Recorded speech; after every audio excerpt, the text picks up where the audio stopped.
Jake Paul just got absolutely ruined by Mike Perry in their fight on July 20th. Honestly, Jake should be thanking his lucky stars it wasn't Mike Tyson he faced that night. If Perry could batter him this badly, can you even imagine what Tyson would do to him in a few months? This fight popped the bubble of hype Jake had built around himself. He was so caught up in his own nonsense that I think he started to believe it. But now it's crystal clear. He can't even throw a punch accurately. I mean, how could he when he was out partying the night before the fight?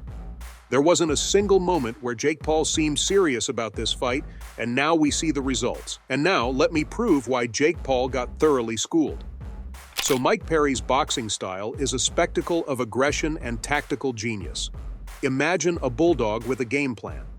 Perry doesn't just throw punches. He launches calculated attacks that wear down his opponents. His relentless pressure keeps his adversaries on edge, constantly guessing his next move. Perry's aggression isn't just about brute force. It's about dictating the pace of the fight and keeping his opponent off balance. The ref stepped in because the guy didn't even know how to defend or punch back. He didn't even throw anything back at you. Don't worry, you're gonna get what you've been asking for. The fight to go longer than one round. I'm gonna give you hell in the first and the second round. Just wait and watch. Jake Paul, on the other hand, waltzes into the ring with his flashy demeanor, dripping in overconfidence that often masks his lack of solid fundamentals. Sure, he can throw a punch, but his style is more about showmanship than substance. He leans heavily on his persona and less on the technical skills that define a seasoned boxer. This overconfidence often leads to glaring mistakes, especially when faced with someone who knows the ropes like Perry. Let's break down some of the key moves and techniques Perry used to expose Jake's weaknesses. Perry's jabs aren't just quick thrusts of his arm. They're precision tools that set up his bigger punches. A jab is a straight punch delivered with the lead hand, and Perry uses it to measure distance, disrupt Jake's rhythm, and create openings for more powerful shots. The Bills, and he has no footwork, no head movement, no defense. He's a great offensive fighter and bare knuckle, but in terms of boxing, he's going to get picked apart very quickly, and it's going to be a short night. Like I said, hooks and uppercuts are where Perry's aggression really shines. A hook is a punch thrown with a bent arm in a semicircular motion, aiming to connect with the side of the opponent's head or body. Perry's hooks are brutal, delivered with the kind of force that can turn a fight in an instant. Then there are the uppercuts, which are punches thrown upwards, targeting the opponent's chin. Perry's uppercuts are devastating, coming from unexpected angles and often landing when Jake is least prepared. Footwork is another crucial element in Perry's arsenal. Good footwork allows a boxer to maintain balance, create angles, and avoid punches while positioning themselves to deliver their own.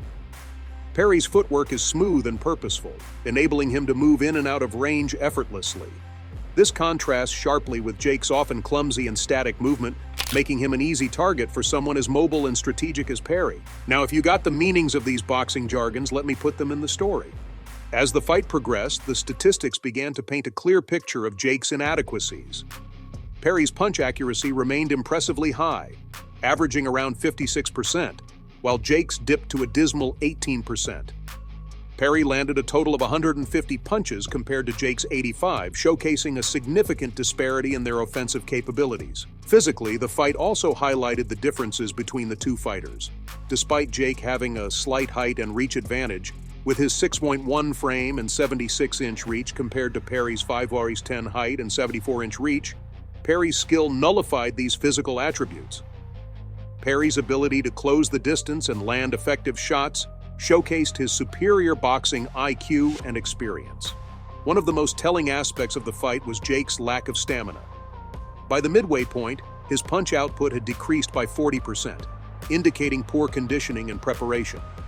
Perry, in contrast, maintained a consistent pace, demonstrating his superior fitness and endurance. Perry's ability to keep his composure under pressure and stick to his game plan was evident as he continued to land punches with high accuracy and efficiency.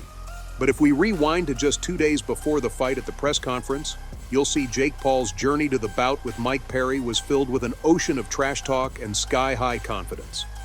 In the weeks leading up to the fight, Jake was everywhere, making bold claims and promises that, in hindsight, seemed almost laughable given how things actually went down in the ring. Let's start with Jake's infamous trash talking. At a press conference on July 18, 2024, Jake boldly declared, "Pay the bills," and he has no footwork, no head movement, no defense. He's a great offensive fighter and bare knuckle. His words were delivered with such swagger, it was clear he was deeply convinced of his own hype. He was trying hard to establish himself as a serious contender, not just a YouTuber dabbling in boxing. He continued this bravado, saying, "We'll knock out Mike Perry in less than 2 rounds. It's gonna happen. Put the money on it." But as we later saw, hitting pads and facing a real opponent like Perry are worlds apart. Jake's confidence was embedded in his whole persona leading up to the fight. At the final press conference, Jake showed up wearing a custom robe emblazoned with "Future Champ" in gold letters.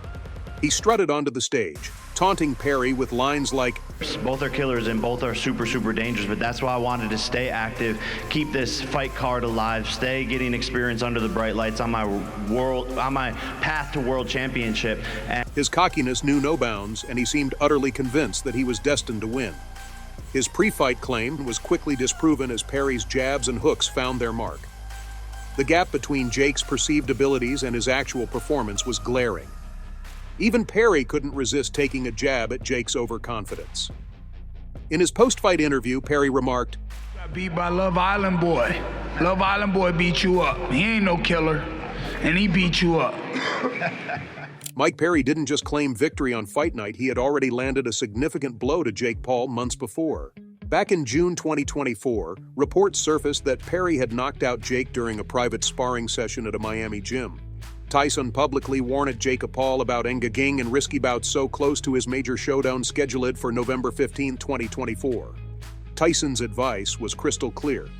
"Jake, this fight with Perry is dangerous. You should focus on the big showdown. Don't spend your time recovering from injuries you can avoid." His warning wasn't just based on his legendary career, but also on genuine concern for Jake's well-being. But of course, Jake Paul chose to ignore Tyson's sage advice. The allure of the spotlight and his inflated sense of invincibility led him to disregard the potential consequences. This decision would come back to bite him hard. Mike Perry's approach to the fight was a tactical masterclass. He came in with a meticulously crafted game plan to exploit Jake's weaknesses. Perry's style is a perfect blend of relentless aggression and smart boxing. His ability to switch between offense and defense seamlessly kept Jake guessing and off balance. He used all those power punches to capitalize on the openings created by his jabs. On July 10th, during an interview with ESPN, Perry explained, "I know Jake had a weak guard. My hooks were aimed to break through his defense, and the uppercuts were to rattle him when he tried to close in." Mike Perry's performance was a reminder of the importance of preparation, strategy, and respect for the sport. He didn't just rely on raw power or flashy moves. He executed a well-thought-out plan that showcased his boxing intelligence and experience. Jake Paul's overconfidence and disregard for expert advice were starkly contrasted by Perry's disciplined and tactical approach, making the outcome of the fight a foregone conclusion long before the final bell rang. And even before everyone else had their say, Joe Rogan, never one to mince words, laid it all out on his podcast with his characteristic unfiltered style. "You don't know what a dog Mike Perry is. Yeah, he's a pit bull. Game-bred pit bull. He's gonna get in your... Yeah, Mike Perry's dangerous. That's a super dangerous fight." This statement alone summed up Mike Perry's fighting spirit. Rogan, with his deep understanding of combat sports, was quick to highlight the stark contrast between Perry's gritty tenacity and Jake Paul's flamboyant bravado. Rogan's emphasis on Perry's resilience and aggression painted a vivid picture of the fighter's tenacity. He delved into Perry's background, pointing out how Perry earned his stripes in the brutal world of bare-knuckle boxing. Bare-knuckle boxing is not for the faint-hearted. It demands a level of toughness and resilience that goes beyond the glitz and glamour of mainstream boxing. Perry's success in this unforgiving arena showcased his ability to endure pain, stay relentless, and deliver devastating blows, qualities Rogan emphasized as crucial for anyone stepping into the ring with him. Rogan also highlighted Perry's mental toughness, a quality that often gets overlooked in the build-up to big fights.